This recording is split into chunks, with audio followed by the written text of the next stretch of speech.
Hello guys, welcome to Vibha classes by Priya Thapar. आज हम आपके साथ स्टार्ट करेंगे क्लास 12 मैथ्स प्रोबेबिलिटी की एक्सरसाइज 13.2 के बचे हुए question number 11 to question number 18। देखिए, हमारे वीडियोस के पीछे एक ही कंसेप्ट है, एक ही फंडा है, कम टाइम में आपको ज़्यादा से ज़्यादा क्वांटिटी डिलीवर करी जाए, क्योंकि हमें पता है आपका समय बहुत कीमती है। तो आज हम आपके साथ लाए हैं 13.2 के बचे हुए क्वेश्चन 11 टू 18। और देखिए, बस एक छोटी सी रिक्वेस्ट है आप लोगों से कि आप लोग जब कोई भी एक्सरसाइज सर्च करते हैं तो आप लोगों को कई बार पुरानी वीडियो सामने आ जाती हैं। तो इसका जो सॉल्यूशन है वो ये है कि आप चैनल सर्च करिए विभा क्लासेस या विभा क्लासेस बाय प्रिया थापर या प्रिया थापर। तो आपके पास चैनल में कॉलम आ जाता है प्लेलिस्ट में सभी सब्जेक्ट्स की प्लेलिस्ट है, चाहे वो मैथ्स की बात करी जाए, चाहे वो बीएसटी की बात करी जाए, अकाउंटेंसी की बात करी जाए। उस प्लेलिस्ट में जाके जब आप देखेंगे तो आपको सारे चैप्टर्स जो है वो सॉर्टेड फॉर्म में मिलेंगे।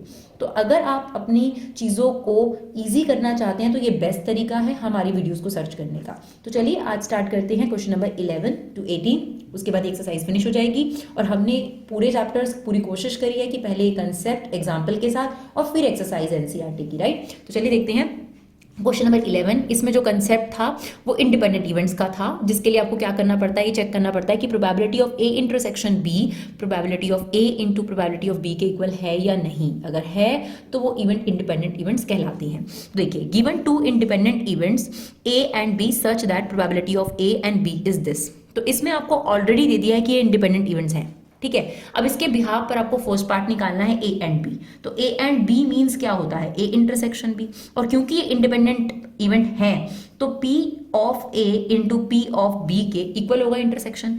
इसका मतलब 0.3 इंटू 0.6, तो ये कितना आ गया 0.18। ये हमारे फर्स्ट पार्ट का आंसर हो गया। अब आ गया सेकेंड पार्ट। इसमें कहता है probability of A and B not. देखिए, इसका क्या मतलब होता है, अगर आप इसे वेन डायग्राम से समझेंगे तो और अच्छे से क्लियर हो जाएगा। ये भी हमने एक वीडियो में आपको ऑलरेडी क्लियर करा था। इसका मतलब ये होता है कि मुझे ए वाले में से बी का एलिमेंट नहीं चाहिए, ए में से बी के एलिमेंट नहीं चाहिए। इसका मतलब क्या होता है, बेसिकली आपको ओनली ए चाहिए ये। और इसको समझने के लिए अगर आप समझेंगे ए में बी वाला एलिमेंट हटा दो तो इसका मतलब हुआ पी ऑफ ए में से सिर्फ ए इंटरसेक्शन बी हटा दो, ये मतलब होता है इसका, ठीक है। तो पी ऑफ ए ऑलरेडी है हमारे पास, क्वेश्चन में क्या गिवन है 0.3 और इंटरसेक्शन की वैल्यू अभी हमने निकाली है 0.18। नाउ 0.30 में से 0.18 माइनस कर देंगे तो ये कितना आ जाएगा 0.12, राइट। अब हमें निकालना है ए और बी। थर्ड पार्ट हमारा क्या है, ए और बी, क्लियर। तो अब हमारे पास बेसिकली यूनियन निकालना है तो यूनियन निकाल देते हैं। तो probability of A union B किसके इक्वल होगा, P of A plus P of B minus intersection, ये हमारा फॉर्मूला होता है इसका। तो पी ऑफ ए की वैल्यू कितनी है 0.3, दैट इज 0.6 और इंटरसेक्शन हम निकाल चुके हैं 0.18।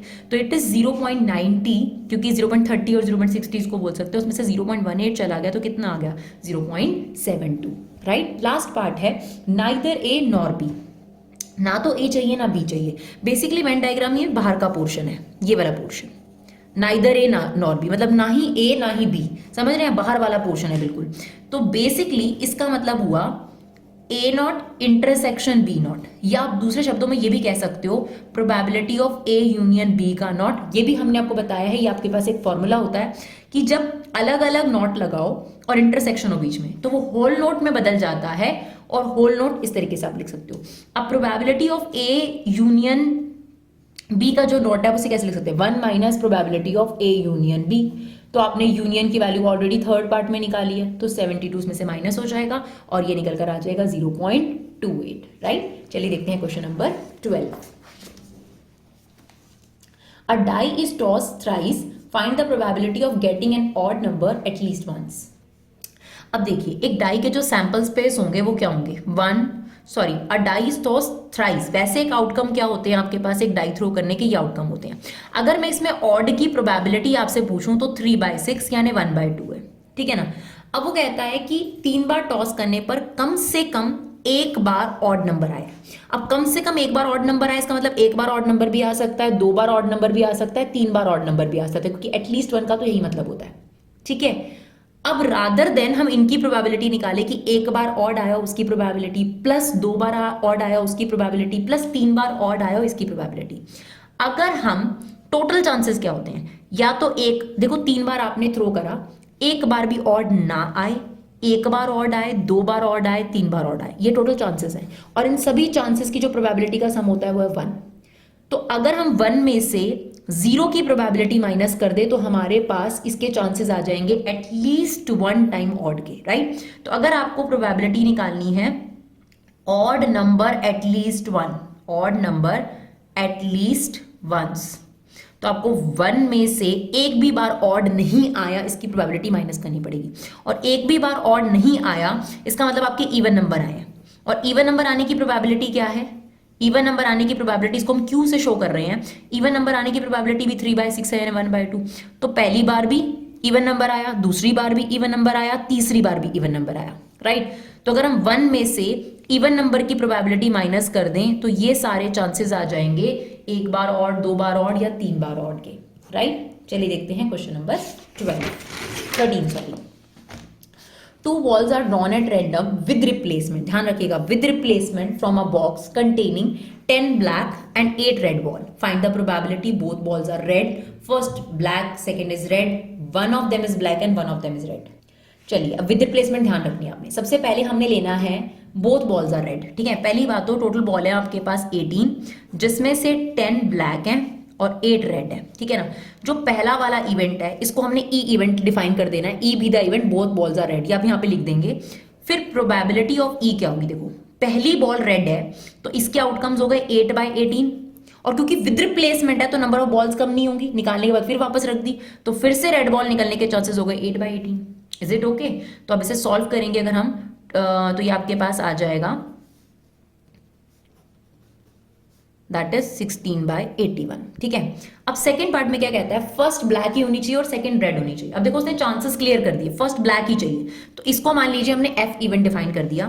तो प्रोबेबिलिटी ऑफ एफ, फर्स्ट अगर ब्लैक ही चाहिए उसको तो ब्लैक आने के चांसेस हैं 10/18, और क्योंकि विद रिप्लेसमेंट है तो जो बॉल निकाली वापस रख दी, तो अब रेड निकलने के चांसेस कितने हो जाएंगे 8/18। तो आप इसे सॉल्व कर लेंगे, ठीक है। तो ये कट जाएगा आपके पास 2 5 2 9 2 4 2 9, तो ये आ गया 20/81। तो आप ध्यान से देखा सेकंड और थर्ड पार्ट में बहुत इंपॉर्टेंट है डिफरेंस जानना। इसको हमने दे दिया जी इवेंट, इसमें कहता है one of them is black and one of them is red. देखो सेकंड और थर्ड में क्या डिफरेंस है, इसमें क्लियरली था ऑर्डर कि फर्स्ट ब्लैक ही होनी चाहिए, सेकंड रेड होनी चाहिए। इसने ऐसा नहीं बोला, इसने कहा एक ब्लैक होनी चाहिए, एक रेड होनी चाहिए। तो इसमें क्या होगा, इसमें आपके पास 2 ऑप्शन हो सकते हैं। हो सकता है कि पहली ब्लैक निकली हो और फिर रेड निकली हो, या फिर पहली रेड और दूसरी ब्लैक, समझे, यानी इसमें 2 चांसेस आ गए आपके पास। तो अगर पहली ब्लैक निकलेगी तो ब्लैक आने के चांसेस कितने हो गए 10/18, और रेड आने के चांसेस कितने हो गए 8/18 प्लस, और पहली रेड आ जाए इसके चांसेस होंगे 8/18 और दूसरी ब्लैक आ जाए तो 10/18। Is it okay? तो इसे सॉल्व करेंगे, तो सॉल्व करके आपके पास आंसर आ जाएगा 40/81। क्लियर? चलिए देखते हैं question number 14। Probability of solving specific problem by A and B are 1/2 1/3 respectively independently. मतलब अगर दोनों अलग अलग इस क्वेश्चन को सॉल्व करें तो उसके चांसेस है 1/2 और 1/3। यानी हमें दे रखी है प्रोबेबिलिटी ऑफ ए अगर क्वेश्चन सॉल्व कर ले 1/2, अगर बी सॉल्व कर ले तो उसके चांसेस है 1/3। If both try to solve the problem independently, दोनों इस क्वेश्चन को अलग अलग सॉल्व करने की कोशिश कर रहे हैं। Find the probability that problem is solved, मतलब प्रॉब्लम सॉल्व हो गई, इसके बारे में बात हो रही है।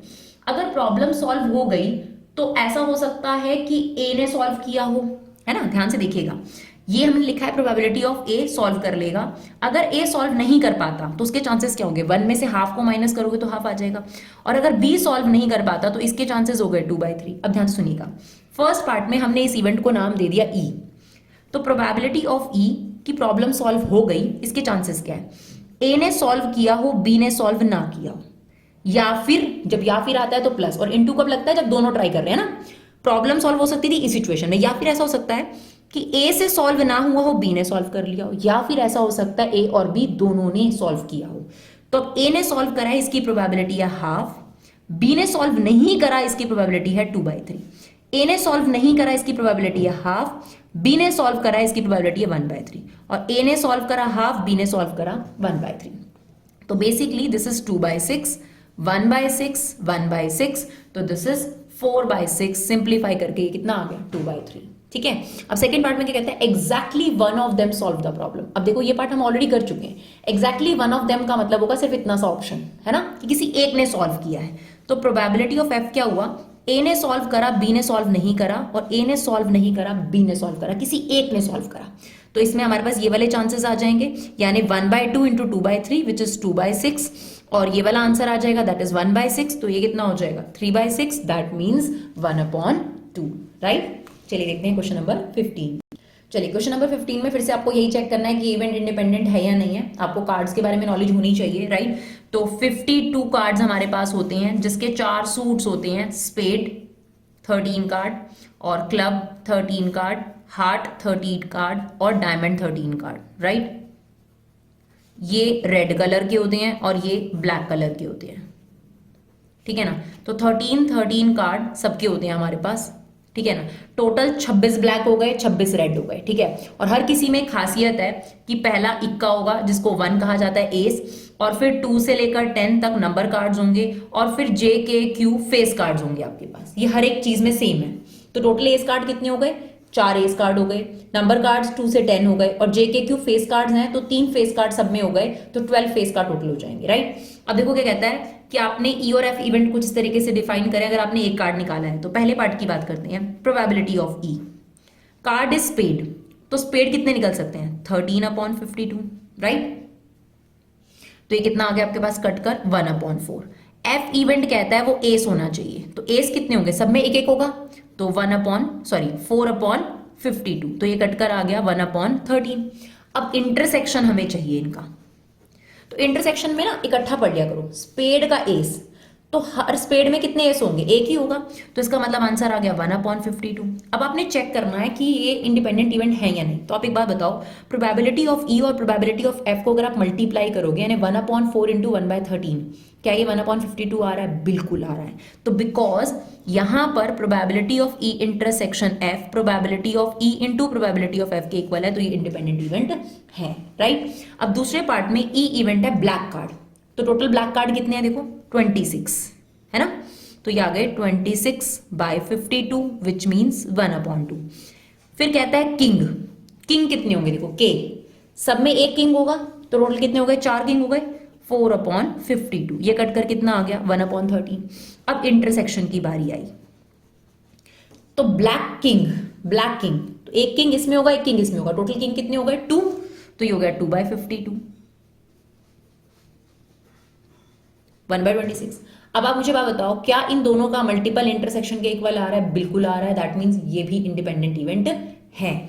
बचा थर्ड पार्ट, इसमें कहता है ई इवेंट में कहता है किंग और क्वीन, किंग और क्वीन दोनों लेनी है, तो किंग टोटल 4 हो गए, किंग क्वीन भी टोटल 4 हो गई, तो ये हो गया 8/52, right.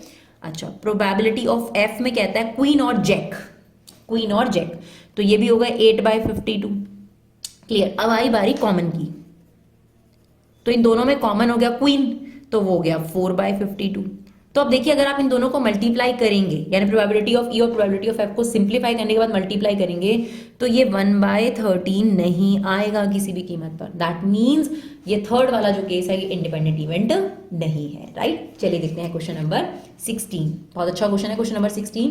In a hostel 60% of the student read Hindi newspaper, ये प्रोबेबिलिटी दे रखी है ऑलरेडी, ठीक है ना, and 40% read English newspaper, 20% read both. तो ध्यान से समझिए कि क्या दे रखा है, प्रोबेबिलिटी हिंदी न्यूज़पेपर पढ़ने वाले कितने लोग हैं 60%, इंग्लिश न्यूज़पेपर पढ़ने वाले कितने लोग हैं 40%, और दोनों पढ़ने वाले यानी एच इंटरसेक्शन ई दे रखा है आपको 20%, ठीक है जी। अब आपसे क्या मांगता है, कहता है find the probability that she reads neither Hindi nor English newspaper, ठीक है। अब नाइदर हिंदी वाला मैंने आपको वेन डायग्राम से भी सिखाया था। फॉर एग्जांपल समझ लीजिए ये हिंदी है और ये इंग्लिश है, तो नाइदर वाला ये पोर्शन है।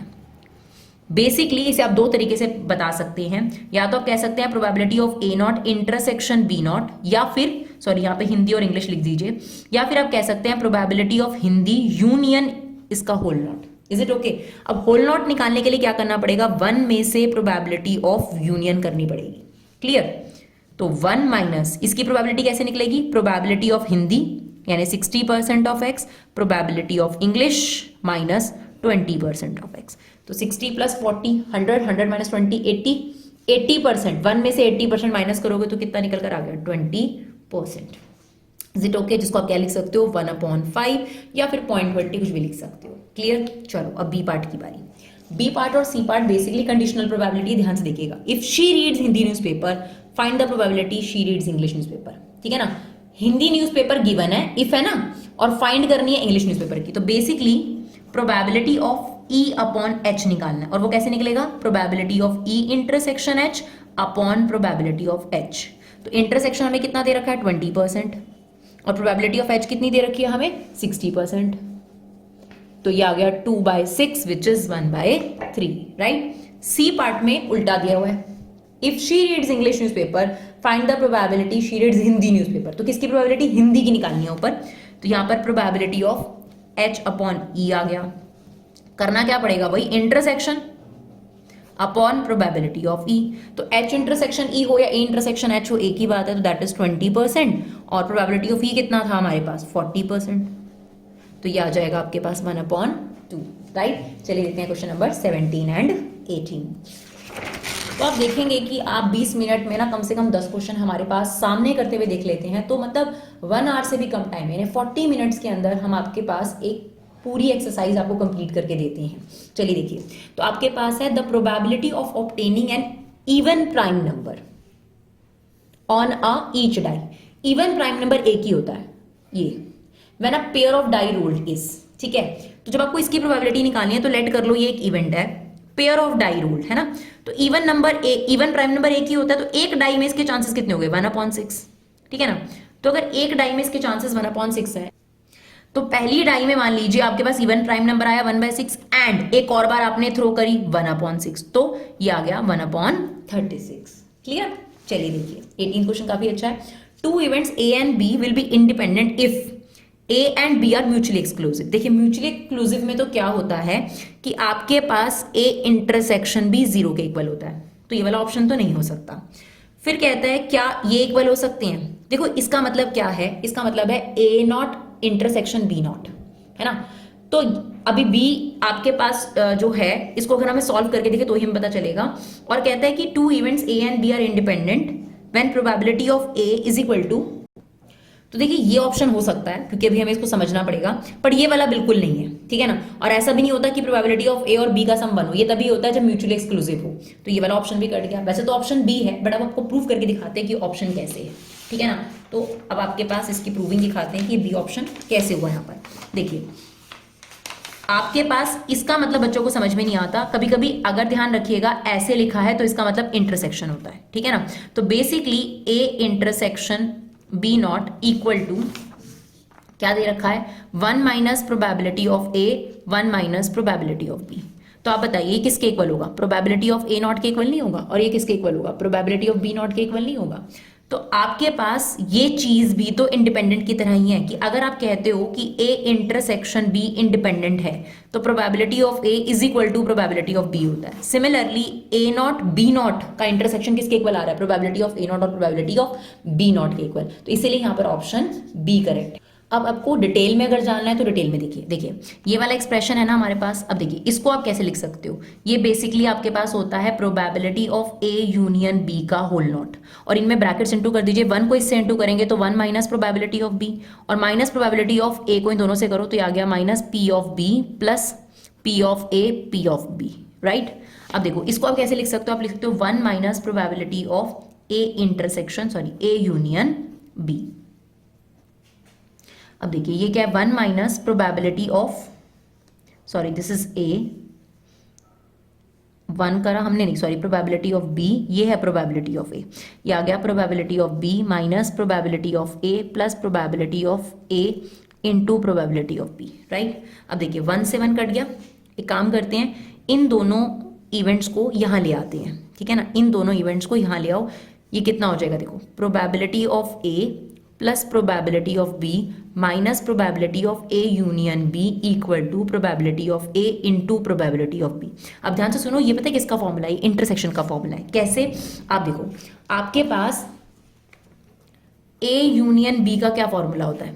Probability of A plus P of B minus intersection. क्या हम ये नहीं कह सकते ये इंटरसेक्शन यहां आ जाए अगर, तो P of A plus P of B minus union. तो बस सिंपल सी बात थी कि इस पूरे की जगह पर क्या आ गया, probability of A intersection B। तो आपने प्रूव कर दिया कि A और B क्या है, इंडिपेंडेंट। तो देखो हमने आपको शॉर्ट अप्रोच भी बताई कि भाई वो 3 ऑप्शंस नहीं हो सकते थे, फिर आपको ये वाला तरीका भी बताया, उससे भी और शॉर्ट और थोड़ा सा ऑथेंटिक, फिर अब ये पूरा आपके पास डिटेल्ड है। तो अगर आपको हमारे वीडियो यूजफुल लगे और लगे कि आपका कम समय में काफ़ी बेनिफिट होता है, तो प्लीज़ अपना फीडबैक ज़रूर दें, शेयर करें। Thank you so much guys for love and support, keep supporting युवा क्लासेस।